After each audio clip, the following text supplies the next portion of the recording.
बोलिए सदगुरुदेव भगवान की जय।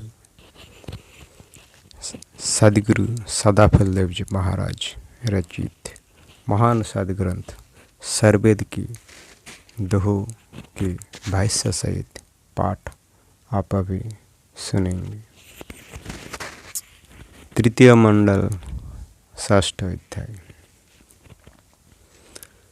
बाहर बाहर क्या फिरो, खोज घट गुरु ज्ञान।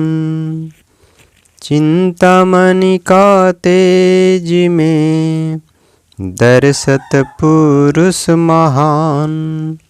दर्शत पुरुष महान।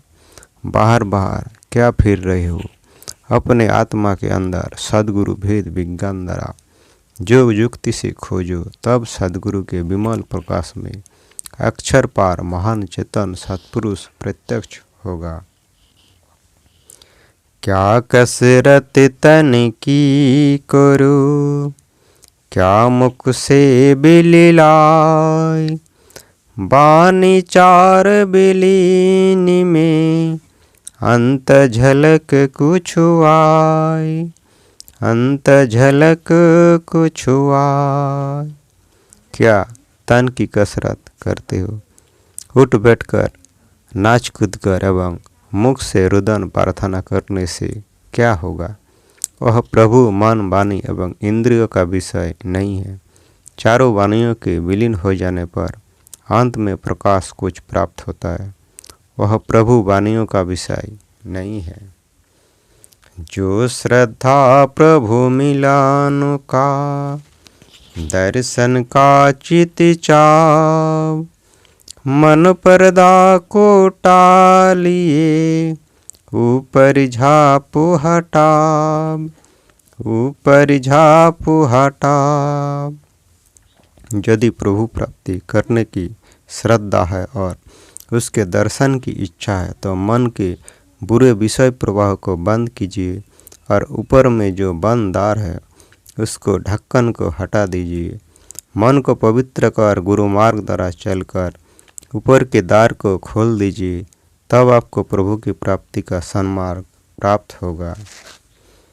सच बिरहि प्रभु मिलान का, त्याग देहो अभिमान। अंतर ग्रंथि खोलिए, हंस दशासन मान। हंस दशासन मान। प्रभु प्राप्ति के सच्चे प्रेमी देह संगत के अभिमान को छोड़कर अंतर की ग्रंथियों को खोले और अपने शुद्ध स्वरूप के सम्मान को प्राप्त करे। जिनि खोजा तिनि पाइया, अंतर घट के माही। ब्रह्म विद्या प्रकाश में, जोग जुक्ति रत माही। जोग जुक्ति रत माही। जिन्होंने ब्रह्म विद्या प्रकाश में सदगुरु के भेद साधन द्वारा अनुरक्त हो उस परम प्रभु की प्राप्ति के लिए प्रयत्न किया, उन्होंने इस देह संगात के भीतर अपने में उसको प्राप्त किया। बिनु विश्वास न भक्ति है, बिनु विश्वास न नाम। बिनु विश्वास न ज्ञान है, सिद्ध न कबनो काम। सिद्ध न कबनो काम। बिना विश्वास के भक्ति नहीं होती, ना बिना विश्वास के नाम प्राप्त होता है, ना बिना विश्वास के ज्ञान, ना कोई सिद्धि कामना ही प्राप्त होती है।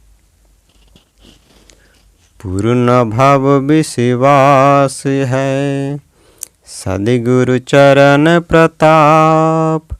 तबो अंतर लब लागोई, अनरट भरम प्रलाप। अनरट भरम प्रलाप। जब सद्गुरु के चरणों में पूर्ण प्रेम तथा विश्वास रहता है, तब उनके चरण प्रताप से अंतर में लब लगता है। इसके अतिरिक्त व्यर्थ भ्रम प्रलाप है। आध्यात्म क्षेत्र में सद्गुरु ही प्रधान तत्व है। उन्हीं के चरणों में प्रेम करने से अपना अनुभव साधन सफल होता है।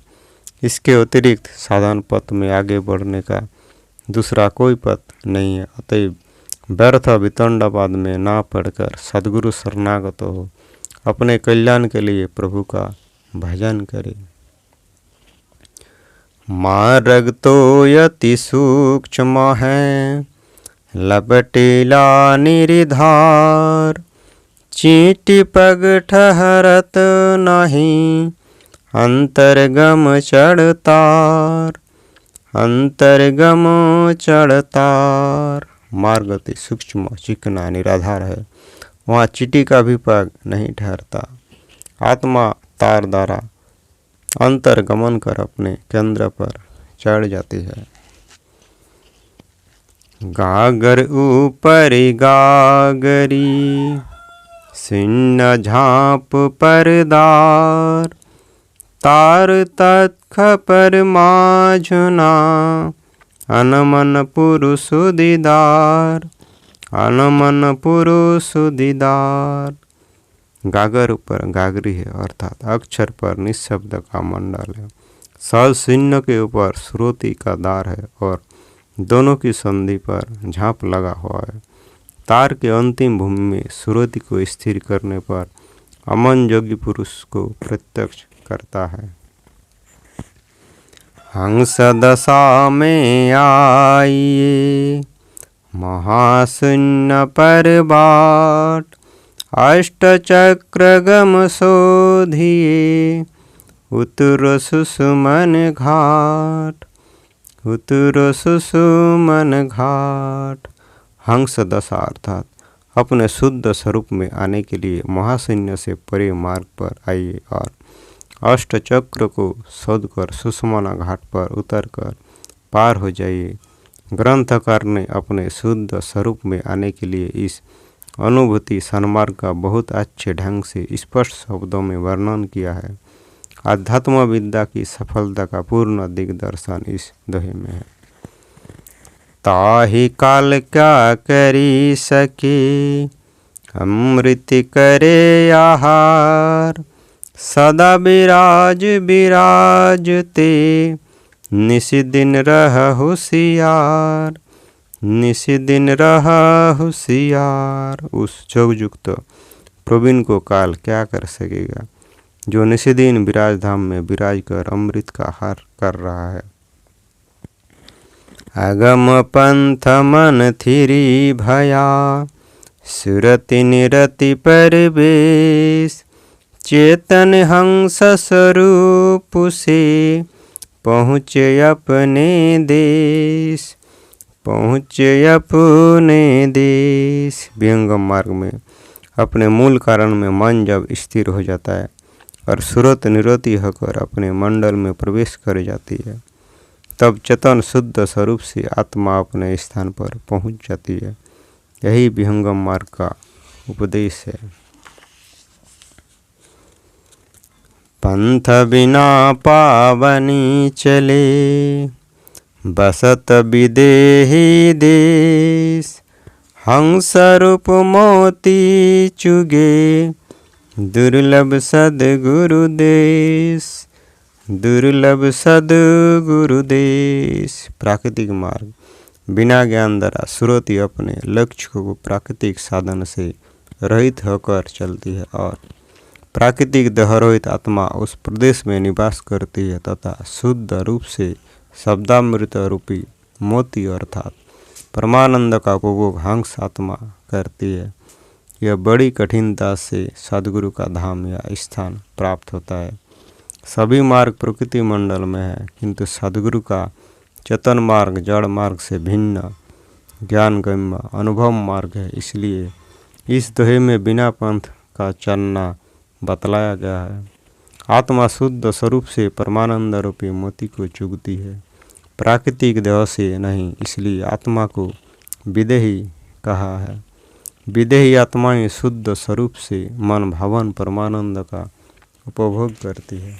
बोलिए सद्गुरुदेव भगवान की जय।